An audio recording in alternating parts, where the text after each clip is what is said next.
নমস্কার বন্ধুরা, বাঙালি রান্নাঘরে আপনাদের সবাইকে স্বাগত জানাই।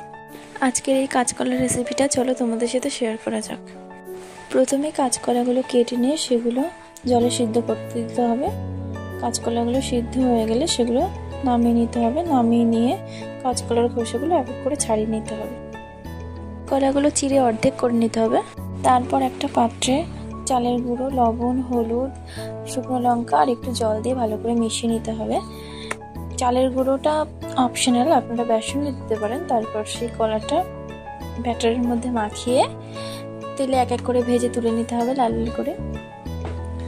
তারপর তেলের মধ্যে জিরে আর পেঁয়াজ কুচি ফোড়ন দিয়ে তার মধ্যে বেটে রাখা মশলাগুলো দিয়ে লবণ, হলুদ দিয়ে ভালো করে কষে নিয়ে তার মধ্যে জল দিতে হবে পরিমাণ মতো। এরপর ভেজে রাখা কাঁচকলাগুলো ঝোলের মধ্যে দিয়ে ফুটিয়ে গরম মশলা দিয়ে নামিয়ে নিলেই তৈরি কাঁচকলার রেসিপি। ভিডিওটি ভালো লাগলে পাশে থেকো, লাইক সাবস্ক্রাইব করো। সবাই ভালো থেকো, টাটা।